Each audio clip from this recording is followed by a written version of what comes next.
25 years ago, a commitment was made to ensure Seminole County would always be Florida's natural choice. Hi, I'm Jim Doobie with the Seminole County Greenways and Natural Lands Division. Welcome to a very special show celebrating the 25th anniversary of our Natural Lands program. We're here now to highlight 25 experiences that make Seminole County Natural Lands so unique. What we hear about most often from our visitors are their encounters with wildlife. They can be a fleeting glimpse from a distance, or sometimes a little too close for comfort. I have seen plenty of deer, eastern fence lizards, six-lined race runners, green animals. Some of my favorite encounters with wildlife, several involved our SGTV shoots. When we were out in the natural lands and Jim would spot a snake or some sort of animal, and we would have to catch the animal to be able to discuss it. So from snakes to spiders to any sort of critter that was out there. I saw a coyote just the other week. I've seen bobcats on several occasions, and a great horned owl, is that? Yeah, a great horned owl, bald eagles, and then, and then just little other things. So lots of different wildlife. We will occasionally encounter bears. The disposition of those bears, though, is just totally, they will actually just literally scamper away. I'll relate a quick story to you. I was walking through a kind of a stand of bay trees. It was small, probably 4 or 5 inches in diameter.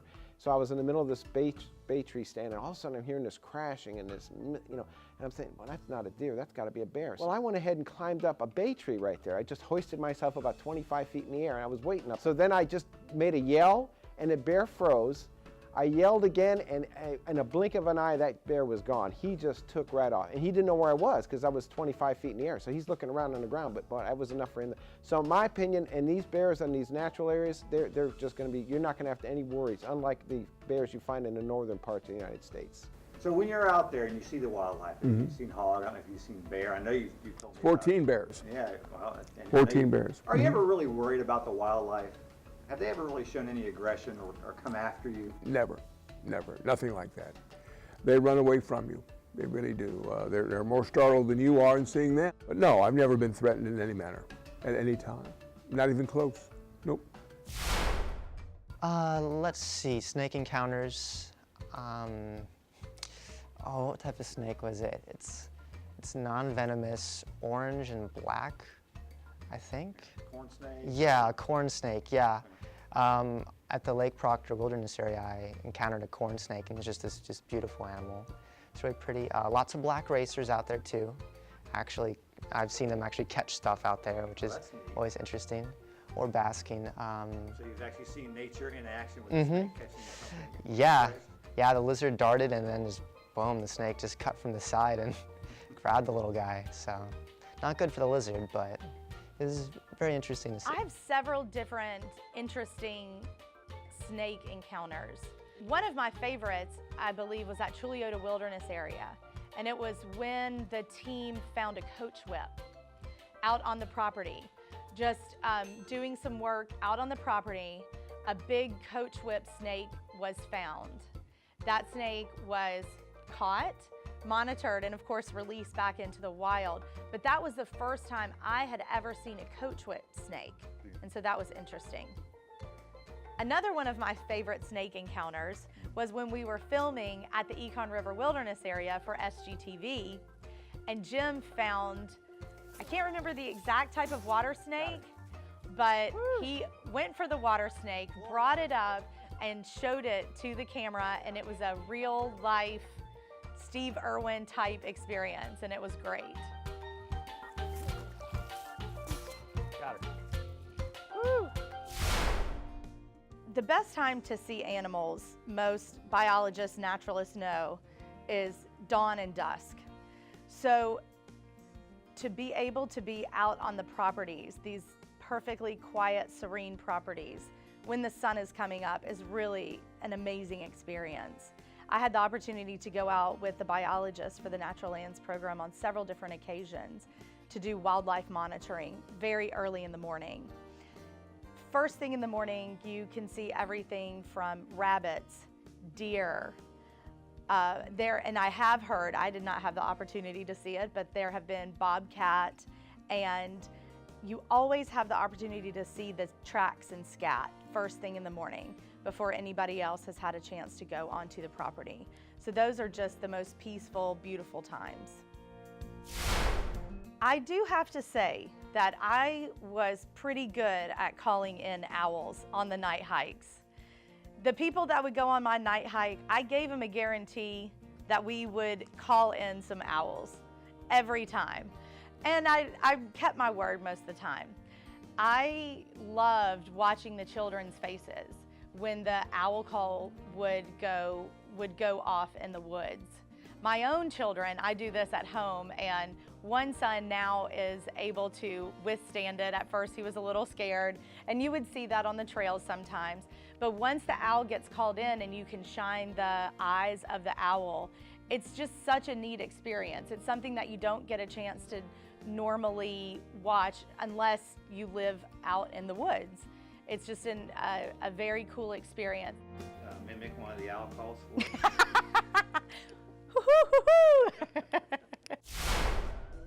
The little brainchild of the Fright Hike started with just thinking about our night hikes and how we could expand on the night hikes.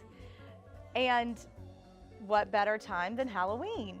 So we put together several different stations for our very first Fright Hike. It was a great success. We enjoyed it. We laughed.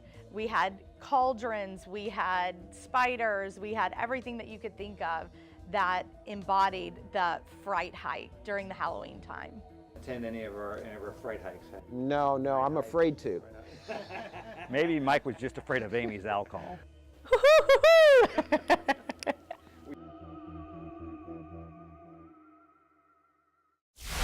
One of the most important things we do in the Natural Lands program is introduce people to the amazing world of nature through a variety of educational programs. Some of our most popular programs are our special classes on owls, amphibians, and even snakes. We are especially proud of our programs for kids. With so many technical devices clawing for our children's attention, making sure they develop an appreciation for nature is the driving force behind our eco camps. The Natural Lands program offers eco camps during winter and spring breaks and for 8 weeks over the summer. The children spend their days exploring the woods, catching critters, and creating nature crafts in the Ed Yarborough Nature Center. Natural Lands Eco Camps, where learning grows wild. Best catch of the week, man. I would say that if you're like going outside, hikes, fishing, learning about snakes, to come to this camp and you would have a whole lot of fun. Very good for exercise, getting out and connecting to the wilderness, and learning more about the ecosystem. Eco camp is awesome. It is so awesome. The best times that I remember with Seminole County Natural Lands Program was with education programs. I feel, were able to bring so much of the natural world to children and adults through the education programs at the Natural Lands. My favorite times, I think, were the field trips. We had the opportunity to bring the children to Geneva Wilderness Area, teach them about the lands, and then actually take them out to physically experience some of the things that we just taught them in the classroom. So it's really bringing science and the natural world to life for these children. We do so much good in educating the youth. You know, as you build from beneath, educating the youth, and it'll possibly be instilled with them as they become adults and go on. Because we've got to protect what we have here. During my time with the Seminole County Natural Lands Program, I had the opportunity to partner with 4-H in a fish identification program. The children got to wade into the pond. They used dip nets, they used minnow traps, and hand capture to grab the fish, bring them to the biologist, and have the biologist identify the fish. It was a really exciting moment for me to see these children that may never have had the opportunity to be out in the natural world, having fun, enjoying themselves, and being able to be successful in the environment. Having young people come out to these piers, I think it's a good starting point, because you can take a young person even at the age of 3 or 4, give them a cane pole, and just the experience of catching a fish, I think, is just fantastic. So I think it's a great way to get them started in natural resources and then move on from there. So I think it's very valuable. The mud walk was a very fun experience. My whole class showed up and we walked through the mud, as the name entails. And being the smallest in the class, I was the one who got to test all the deepest spots to see if the class could go there. And so that was fun, being the guinea pig. But it was really cool seeing this very diverse natural landscape, this very swampy landscape with lots of big cypress trees. It was a very different atmosphere, and the clear creek that ran through it too, or through part of it, was very interesting. There were lots of frogs there and crayfish.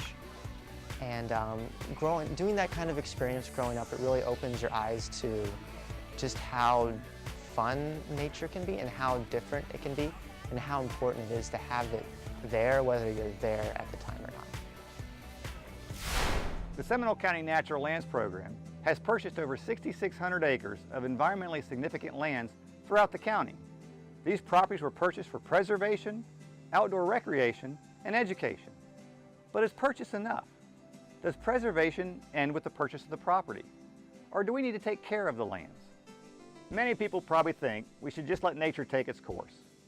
But these natural areas exist in and among our developed landscapes. Some of our plants and animals can make their way into the wilderness, and some of the wildlife from the natural areas can make their way into our neighborhoods. Fire is a natural process in the Florida landscape, but because we live in the same areas, we need to manage that on our terms through the use of prescribed fire. Invasive and exotic species can invade our natural areas, endangering the wildlife and the role they play in our native ecosystems. So you can see, managing the natural areas is not just a big challenge, it's an obligation.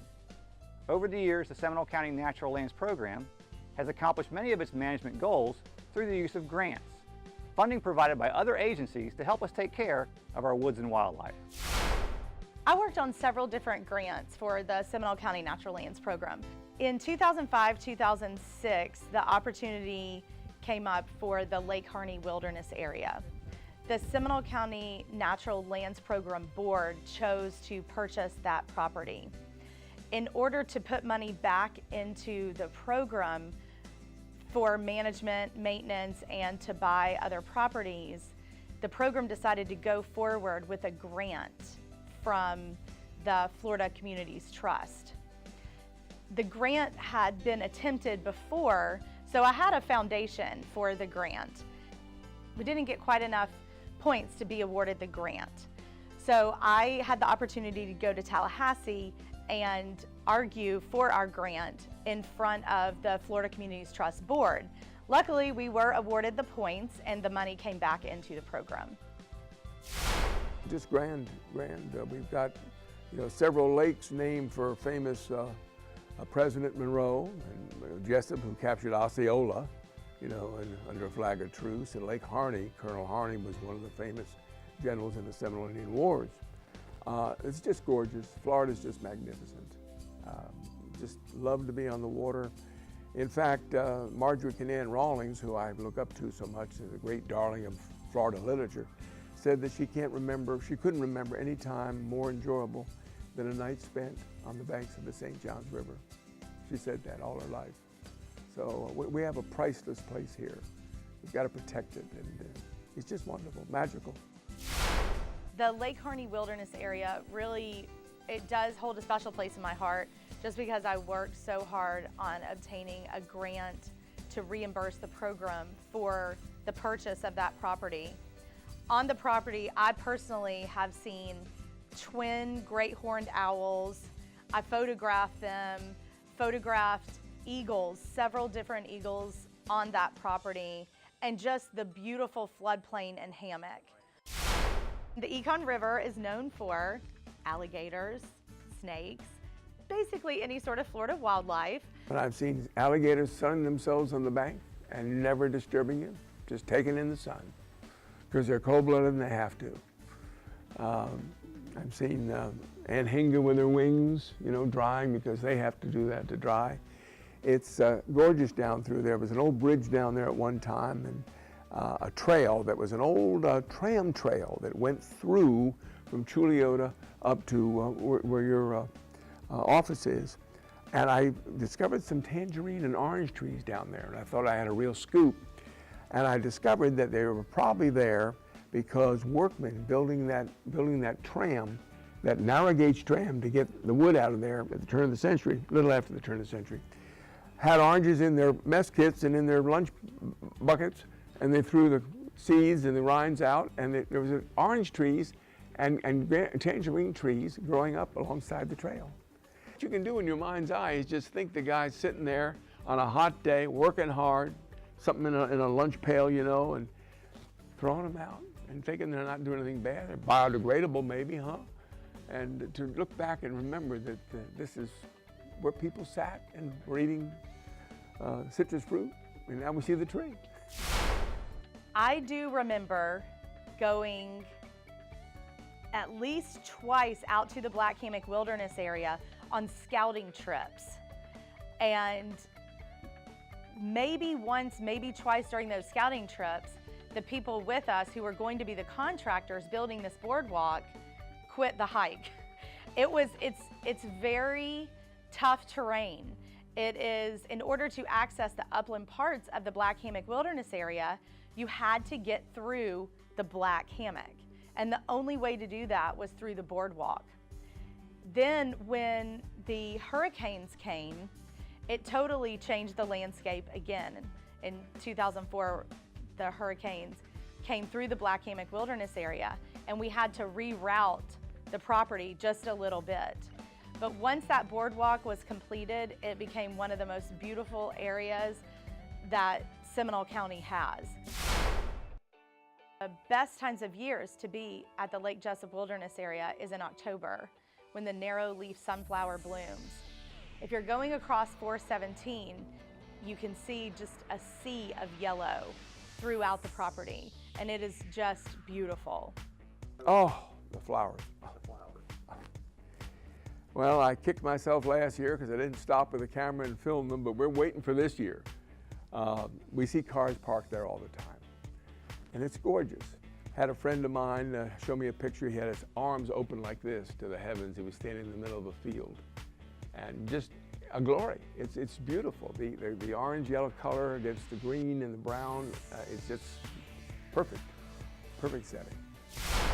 Prescribed fire, very important in our ecosystems throughout the state and actually throughout the Southeast. When I had the opportunity to go to burn school through the Seminole County Natural Lands Program, it really opened my eyes to how healthy prescribed fire is for our environment.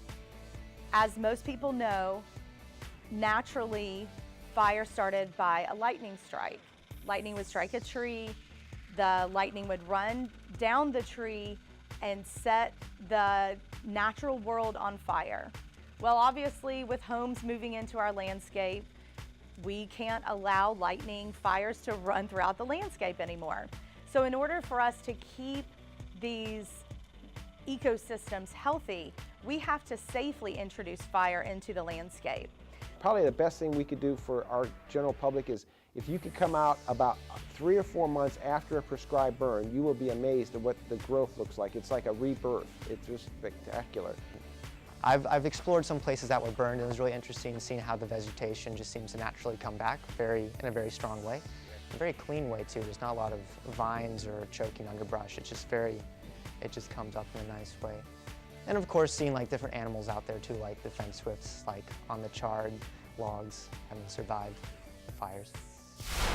The exotic air potato. So one of my thoughts that I came up with from looking at what people are doing across Florida to eradicate the air potato was to come up with an air potato raid. And this started out as just a very small event where we would maybe have a couple of scout troops come and pick up some potatoes and give out some prizes. However, the air potato raid became our biggest volunteer event. and it was a perfect spot for us to educate the public on air potatoes and on exotic species in general and the damage they do to our environment. It also was so much fun. It was kids, adults, anybody of any physical ability could come out to Spring Hammock Preserve and pick up air potatoes. We likened it to an Easter egg hunt, and the potatoes were the Easter eggs. We picked up thousands of pounds of air potatoes off of that property. And we did it for several years. And as far as I understand now, this volunteer effort, coupled with grants that were received for other types of eradication on the property, have kept the air potato under control to an extent at Spring Hammock Preserve. Being good stewards of our natural lands is a big job, one that would not be possible without dedicated staff and the invaluable assistance from so many volunteers. Volunteers help staff with everything from trail clearing to exotic species control. Their reward? Scratches, bug bites, a sunburn, but that doesn't stop them. They really care for these natural areas, and we don't know what we'd do without them. These are people that have a true love and passion for the environment. It was very fulfilling to participate in the maintenance of natural lands. It was exciting to clear a trail that was once very overgrown and then just see it new and to be able to go through it too. It was very exciting, very interesting.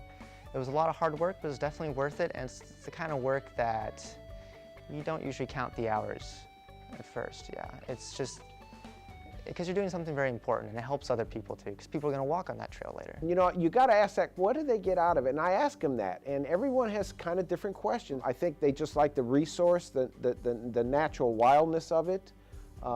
So I think there's some ideas of satisfaction. Some of them just have time they want to use. I think it's a variety of reasons.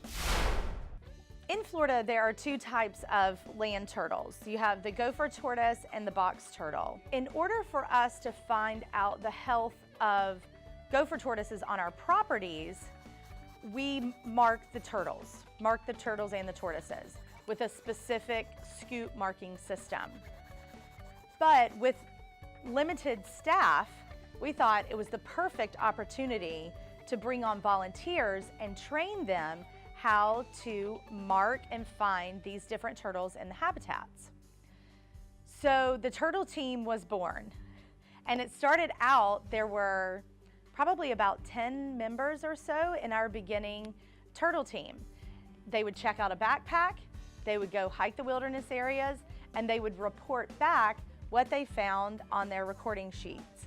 This was a perfect way for college students and enthusiasts to be trained in an actual biological monitoring program and go out on the properties and do some monitoring for the Natural Lands Program. Eagle Scout projects are a really neat part of the Natural Lands Program and have been since the Natural Lands Program's inception. Eagle Scouts are young men who have gone through the Boy Scout process up, and this is their final project before they become an Eagle Scout. We have several amazing projects on our properties. One is our rain shelters at the Lake Proctor Wilderness area. These are amazing shelters and have actually sheltered me from the rain out at the Lake Proctor Wilderness area. Next, and they're a great place to just sit and reflect. Yeah, I think I went fishing and I was on the way back and it just started to rain, so I sheltered under the rain shelter. So it was very nice having that there. It's a good little rest stop too, especially when it's sunny, so I can give myself and my dog a quick break, get some water. There's just a lot to be garnered from natural lands. They really help one's development. It helps just kind of round out your worldview too, because you realize that there are places that people are not. And that's really interesting, that there are these places that nobody lives there, at least they're not supposed to. And it's kind of interesting. You might wonder, what's the land being used for? There's a lot of different reasons it's being used for. But I think it's important to realize that it's not being used, and that's an important thing in itself. People need wild places to regenerate their system. It's a rough world, it's a hectic world, it's a snarly world, a lot of noise. I've had things come to me by letting it go and basking in nature and enjoying what I see. It comes to me. I mean, it sounds crazy. You think maybe I'm not owning up to it, but it's the truth. I realized the wonderful asset this program is, not only to the environment, but to the community. And through my years in working with the Seminole County Natural Lands Program, I had the opportunity to educate the public on the benefits of the environment, the benefits of the ecosystem, and why it's important to keep that ecosystem intact. In addition to that, now as a mother, I love bringing my children out to the natural environment. Of course, what it does, it's all these natural lands we have in the county just work well with our trail system, connections and connectivity with the various areas. So I really have to say, what is our slogan for Seminole County? A natural choice. Florida's natural choice. It's kind of hard to beat that. I'd say we really are there.